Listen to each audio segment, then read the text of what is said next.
नमस्कार दोस्तों, स्वागत है आपका हमारे यूट्यूब चैनल में। आज की इस वीडियो में हम क्लास 10 हिस्ट्री का टॉप 30 वीवीआई ऑब्जेक्टिव क्वेश्चन बताने वाले हैं। अगर आप इस 30 ऑब्जेक्टिव क्वेश्चन को याद कर लेते हो तो आने वाले बोर्ड एग्जाम 2023 में आपसे एक क्वेश्चन भी नहीं छूटेगा।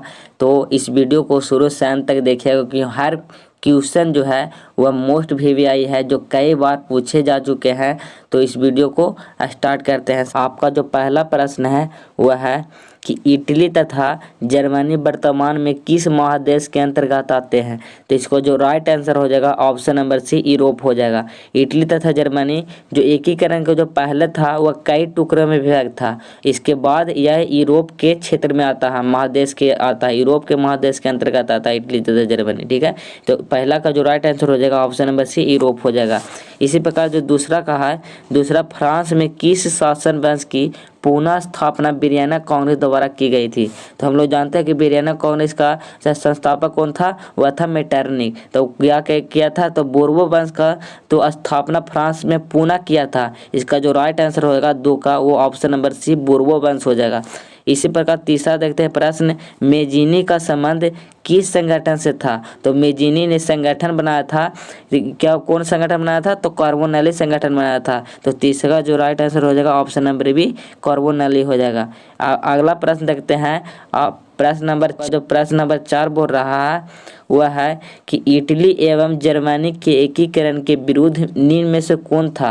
वह कौन था जो इटली एवं जर्मनी के एकीकरण के विरुद्ध था, वह कौन था, तो ऑस्ट्रेलिया ही तो था। तो इसका जो राइट आंसर हो जाएगा 4 का ऑप्शन नंबर सी, ऑस्ट्रेलिया हो जाएगा। अगला प्रश्न देखते हैं, प्रश्न संख्या 5 कि काउंट काबुल को विक्टर एमनुएल ने किस पद पर नियुक्त किया था। कि कौन सा पद के लिए नियुक्त किया था काउंट काबुल को, तो वह किया था प्रधानमंत्री के लिए। तो 5 का जो सही आंसर हो जाएगा ऑप्शन नंबर सी, प्रधानमंत्री हो जाएगा। छठा प्रश्न देखते हैं कि गैरिबाल्डी पेशे से क्या था। गैरिबाल्डी क्या था पेशे से, तो वह था एक नाविक था। इसका जो राइट आंसर हो जाएगा छठा के ऑप्शन नंबर डी, नाविक हो जाएगा। अगला प्रश्न देखते हैं 7वां नंबर कि जर्मन राइन राज्य का निर्माण किसने किया था। जो जर्मन राइन राज्य का निर्माण किसने किया था, तो वह किया था नेपोलियन बोनापार्ट ने। ठीक है, नेपोलियन थर्ड था, नेपोलियन बोनापार्ट के बाद आया था। ये जर्मन राइन राज्य का निर्माण नेपोलियन बोनापार्ट किया था। नेपोलियन थर्ड गलती से भी नहीं लगाएगा दोस्तों। इसका जो राइट आंसर हो जाएगा नेपोलियन बोनापार्ट। ठीक है, अगला प्रश्न देखते हैं, प्रश्न संख्या 8 कि जालवेरिन कैसी संस्था था। तो कैसी संस्था थी, तो एक व्यापारियों की संस्था थी। तो 8 का जो सही आंसर हो जाएगा ऑप्शन नंबर बी, व्यापारियों की हो जाएगा। ठीक है, अगला देखते हैं कि 9 नंबर प्रश्न कि रक्त एवं लोह की नीति का अवलंबन किसने किया था। तो रक्त एवं लोह की नीति कौन अपनाया था, तो वह बिस्मार्क ने अपनाया था। इसका राइट आंसर हो जाएगा 9 का ऑप्शन नंबर सी, बिस्मार्क हो जाएगा। अगला देखते हैं अपना 10वां प्रश्न देखते हैं क्या बोलता है। तो 10वां प्रश्न है कि फ्रैंकफर्ट की संधि कब हुआ था। जो फ्रैंकफर्ट की संधि कब हुआ था, वह हुआ था 1871 ईस्वी में। जो 10 का जो सही आंसर हो जाएगा ऑप्शन नंबर डी, 1871 में। अगला प्रश्न संख्या 11 को देखते हैं कि यूरोपवासियों के लिए किस देश का साहित्य एवं ज्ञान विज्ञान प्रेरणा स्रोत रहा है। तो किस देश का ज्ञान जो विज्ञान था बहुत ही अच्छा था, तो ये कहाँ का था, तो यूनान का जो था बहुत ही अच्छा था संस्कृति। तो इसका जो राइट आंसर हो जाएगा ऑप्शन नंबर बी, 11 का option number B right answer हो जाएगा। इसलिए अगला देखते हैं अपना 12वां प्रश्न देखते हैं कि नेपल्स की क्रांति कब हुई थी। तो नेपल्स की क्रांति लेनिन की मृत्यु से पहले हुई थी। तो लेनिन की मृत्यु कब हुई थी, तो 1900 हुई थी 24 में। ये भी डेट आपको याद रखना है कि कब हुए थे, तो 1924 ईस्वी में।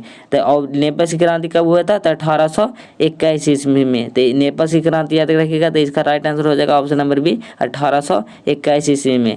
अगला प्रश्न देखते हैं, चार्टिस्ट आंदोलन कहाँ हुआ था। तो कहाँ हुआ था, यह हुआ था इंग्लैंड में। इसको आपको याद रखना है। अगला प्रश्न देखते हैं कि यूनान को एक स्वतंत्र राष्ट्र घोषित कब किया गया था। तो यूनान तो था, इसका स्वतंत्र राष्ट्र घोषित कब किया था। आंदोलन से बहुत पलायन से चल रहा था, लेकिन सबसे स्वतंत्र कब हुआ था, तो हुआ था 1832 ईस्वी में। 14 का राइट आंसर हो जाएगा ऑप्शन नंबर बी, 1832 ईस्वी में।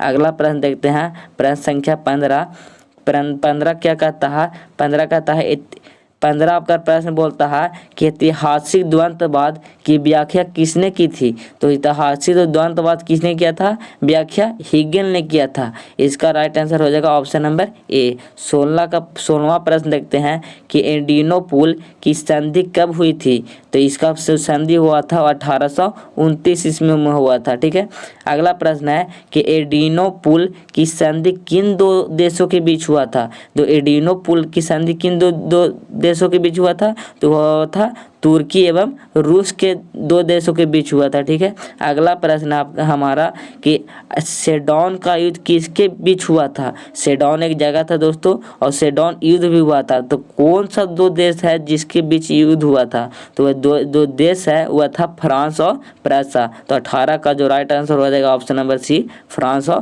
प्रूसिया। अगला प्रश्न देखते हैं 19 नंबर क्या कहता है, जो देख लेते हैं। आपका जो 19 कहता है कि किस देश का हंगरी पर पुनः अधिकार था, आधिपत्य था। तो किस देश का था, वह था ऑस्ट्रेलिया का था। हंगरी पर पूरा अधिकार था किसका, ऑस्ट्रेलिया का। तो 19 का जो सही आंसर हो जाएगा ऑप्शन नंबर बी, ऑस्ट्रेलिया हो जाएगा। 20 का देखते हैं कि पोलैंड के विद्रोह को किसने कुचल दिया था। जो पोलैंड के विद्रोह को किसने कुचल दिया था, तो कुचल दिया था कौन, रूस ने उसको कुचल दिया था, विद्रोह को नहीं होने दे रहा था। तो इसको सही आंसर क्या हो जाएगा, रूस। अगला प्रश्न संख्या है 21 कि सन 1870 में फ्रांस और प्रूसिया के बीच युद्ध कहाँ हुआ था। तो कहाँ हुआ था बताए थे दोस्तों कि सेडोन युद्ध हुआ था, और सेडोन जगह में हुआ था। तो सेडोन हो जाएगा। ठीक है, अगला प्रश्न आपका 22 नंबर कि किस युद्ध के बाद जर्मनी का एकीकरण पूर्ण हुआ था या पूरा हुआ था। तो किस युद्ध के बाद हुआ था, तो सेडोन के युद्ध के बाद हुआ था। ठीक है, अगला प्रश्न देखते हैं हमारा 23वां नंबर प्रश्न क्या बोलता है वो देखते हैं। बोलता है कि यंग यूरोप की संस्थापक कौन था। तो यंग यूरोप रहे या यंग इटली रहे, इसका जो संस्थापक था वह मेजिनी ने ही किया था। इसका जो राइट आंसर हो जाएगा ऑप्शन नंबर ए हो जाएगा, मेजिनी। ठीक है, अगला प्रश्न देखते हैं 24 नंबर कि यूरोप का मरीज किसे कहा जाता है। तो किसे कहा जाता है दोस्तों, तुर्की को कहा जाता है, ऑप्शन नंबर ए। ठीक है, 25 का देखते हैं वियना कांग्रेस कब हुआ था। तो वियना कांग्रेस जो हुआ था वो 1815 ईस्वी में हुआ था। जो 25 का राइट आंसर हो जाएगा ऑप्शन नंबर ए, 1815 ईस्वी में।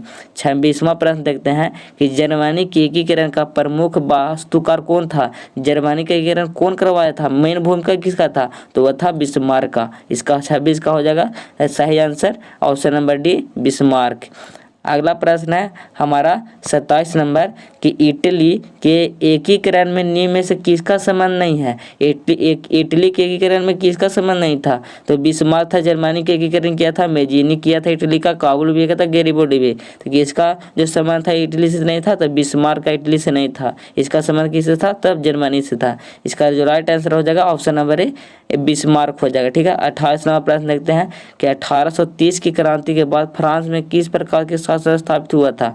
तो किस प्रकार का शासन स्थापित हुआ था एकीकरण के बाद, तो वह था संवैधानिक राजतंत्र स्थापित हुआ था। अगला प्रश्न देखते हैं 29 नंबर कि जर्मनी के एकीकरण के लिए कौन उत्तरदायी था। तो कौन तो था जो सबसे ज्यादा महत्वपूर्ण भूमिका निभाया था जर्मनी के एकीकरण में, तो वह तो कौन था, तो वो था बिस्मार्क। तो 29 का जो ऑप्शन हो जाएगा सही आंसर हो जाएगा ऑप्शन नंबर बी, बिस्मार्क। अगला प्रश्न देखते हैं 30वां प्रश्न वह है कि 1871 में कौन सी संधि हुई थी।